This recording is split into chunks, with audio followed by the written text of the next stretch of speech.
କିନ୍ତୁ ବର୍ତ୍ତମାନ ଆମ ପାଇଁ ଗୋଟେ ଚ୍ୟାଲେଞ୍ଜ ଥିଲା ଆଶ୍ରମରୁ କେମିତି ବାବା ଆସିବେ ମହାଦେବଙ୍କ ଦର୍ଶନ କରି। ସେଥିପାଇଁ ପୂର୍ବରୁ ବଡ଼ ଭାଇ ଅକ୍ଷୟ ମହାପାତ୍ର ସବୁ ବ୍ୟବସ୍ଥା କରିଦେଇଥିଲେ। ହନୁମାନ ଚାଳିଶା ଆରମ୍ଭ ହେଲା ପରେ ନାମ ସଂକୀର୍ତ୍ତନ ସହିତ ଆମନ୍ତ୍ରଣ କରି ପାଛୋଟି ଆଣିବା ପାଇଁ ଯିବେ ଗ୍ରାମବାସୀ। ଆମ ଗାଁର ପୂର୍ବରୁ ବୟୋଜ୍ୟେଷ୍ଠମାନେ ପରମ୍ପରା ରଖିଯାଇଛନ୍ତି, ମହାଦେବଙ୍କ ମନ୍ଦିରରେ କୌଣସି କାର୍ଯ୍ୟ ହେଲେ ଆଶ୍ରମରୁ ବାବା ଆସନ୍ତି ପ୍ରଦକ୍ଷିଣ।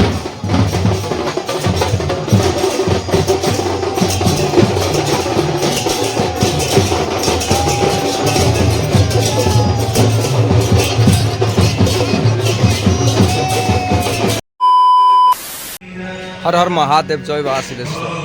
आज बहु दिन प्रतीक्षार अंत घटी।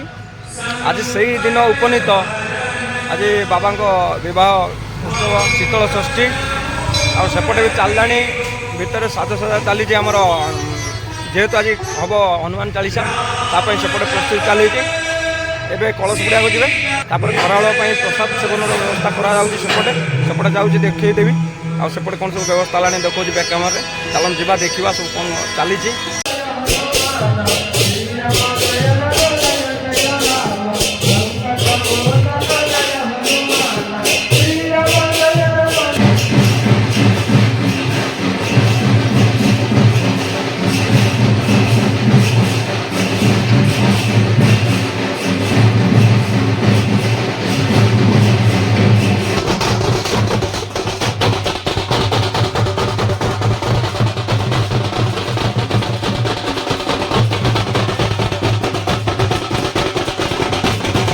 आपण मैंने तो देखिले कर्ता कर्ती चलिले कलश यात्रा, किंतु बर्तमान आम पे गोटे चैलेंज थिला आश्रमरू केमिति बाबा आसिबे महादेवଙ୍କ दर्शन करी। सेतिपई पूर्वर बड़ भाई अक्षय महापात्र सब व्यवस्था कर देइथिले।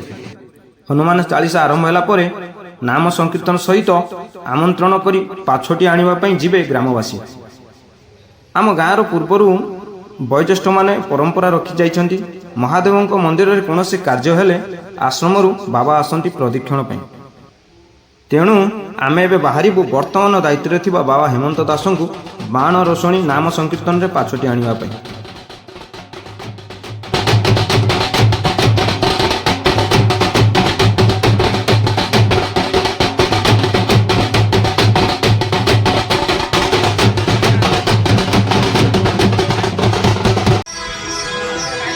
चली पूरा एपटे देखु कटाकटी छणाछुणी चलती। सकाल नास्ता करने उपमा डालमा व्यवस्था भी चलती एपटे। तापर एपटे सब भाई मैंने लगी पड़ते कार्य।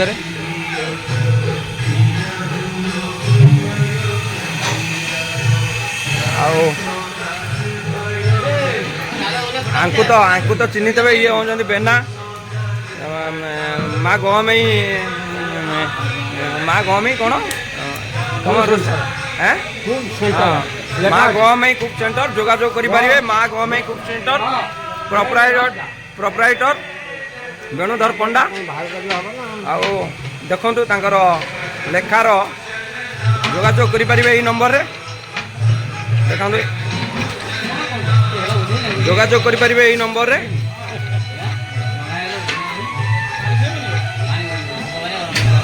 एपटे मामू आंकु तो चिन्ही थे सब भिडियो टी हसी दिखती चलचे डालमा ये तो मो राजू काका चालू काम चालू प्रभु काम चालू सरला उपमा डालमा सरला एवं टे टिफिन करदे तापर जा काम एपटे चलचे चार व्यवस्था सहित पानर व्यवस्था आउ किसी समय पर ठंडा व्यवस्था करा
କର୍ତ୍ତାକର୍ତ୍ତୀଙ୍କ କଳସ ଆଗମନ ପରେ ଆଳତି ସହିତ ହନୁମାନ ଚାଳିଶା ଆରମ୍ଭ ହୋଇଗଲା। ଆପଣମାନେ ଦେଖିପାରୁଥିବେ। ଚାଲନ୍ତୁ ସେହି ବିଶେଷ ମୁହୂର୍ତ୍ତକୁ ସ୍ୱାଗତ କରିବା ପାଇଁ ଆମେ ବାହାରି ପଡ଼ିବା ବାଣ ରୋଷଣୀ ସହିତ ନାମ ସଂକୀର୍ତ୍ତନ ନେଇ। ଚାଲନ୍ତୁ ଏବେ ଯିବା। ଚାଲନ୍ତୁ ଏବେ ଯିବା ବାବାଙ୍କୁ ପାଛୋଟି ଆଣିବା, ବାବା ହେମନ୍ତ ଦାସଙ୍କୁ।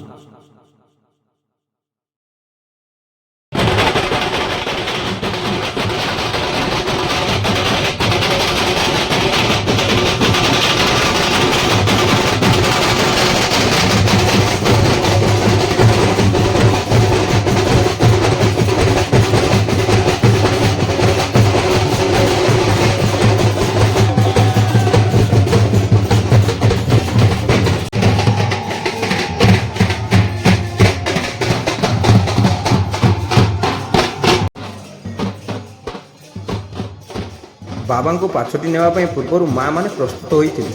ବାବା ପହଞ୍ଚିବା କ୍ଷଣି ହଳଦୀ ପାଣିରେ ବାବାଙ୍କ ପାଦ ଧୌତ କରି ବନ୍ଦାପନା ସହିତ ପାଦରେ ପାଛୋଟି ନେଲେ।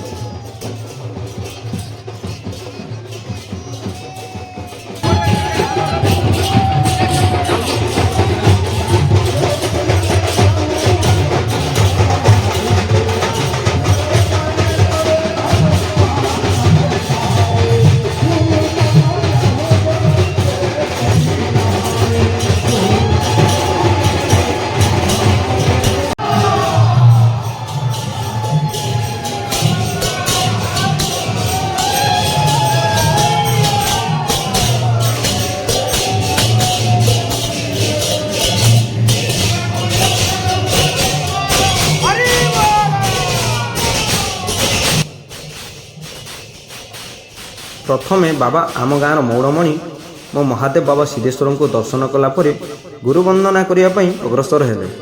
ପୂର୍ବ ପ୍ରସ୍ତୁତିରେ ପ୍ରଥମେ ଗୁରୁଙ୍କ ପାଖେ ପ୍ରଦୀପ ପ୍ରଜ୍ୱଳନ କରି ଶଙ୍ଖ ଧ୍ୱନିରେ ଗୁରୁଙ୍କୁ ବନ୍ଦନା କଲେ। ସେ ହିଁ ତ ପ୍ରକୃତ ଶିଷ୍ୟ, ଯିଏ ଗୁରୁଙ୍କୁ ନ ମଣେଇ ନର ଗୁରୁ ତାଙ୍କ ପାଇଁ ସାକ୍ଷାତ ଈଶ୍ୱର। ନିଜ ମୁଣ୍ଡ କଟିଯାଉ ପଛେ ଯେପରି ଗୁରୁଙ୍କର ଅପମାନ ନ ହେଉ। ଜଣେ ଶିଷ୍ୟ ପାଇଁ ଆଠାରୁ ବଳି ଆଉ କ'ଣ ଅଛି ଯେ? ତେଣୁ ଯାହାଙ୍କର ନୀତି ଆଦର୍ଶ ବାଣୀକୁ ଅମୂଲ୍ୟ ରତ୍ନ ଭାବେ ଗ୍ରହଣ କରି ଏତେ ପଥ ଅତିକ୍ରମ କରିସାରିଛନ୍ତି, ସେହି ମହାନ ଦିବ୍ୟ ପୁରୁଷ ବାବା ଶ୍ରୀ ଶ୍ରୀ କୁଳମଣି ଦାସଙ୍କର ଚରଣାଶ୍ରିତ ହୋଇ ବାବା ହେମନ୍ତ ଦାସ ପ୍ରଦୀପ ପ୍ରଜ୍ୱଳନ କରି ମହାଦେବଙ୍କ ବିବାହ କାର୍ଯ୍ୟକୁ ଆଗେଇ ନେଲେ।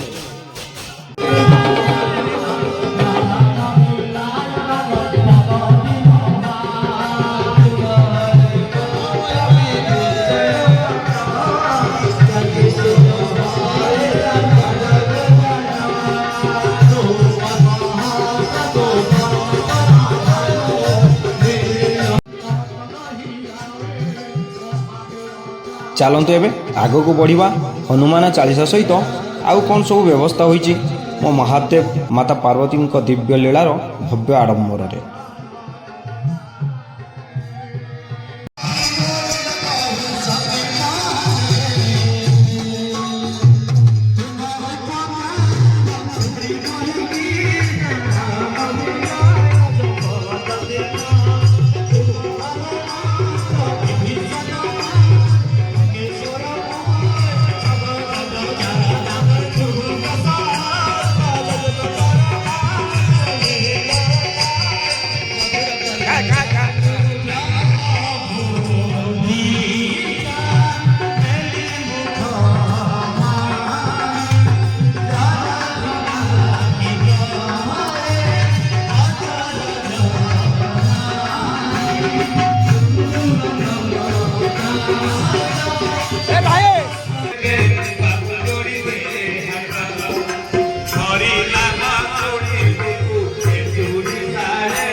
ଆଗକୁ ଦେଖିବା ମୋ ମହାଦେବ ଆଉ ମାତା ପାର୍ବତୀଙ୍କର ସେ ଅପୂର୍ବ ଲୀଳାର ସୁନ୍ଦର ଦୃଶ୍ୟ ସବୁ।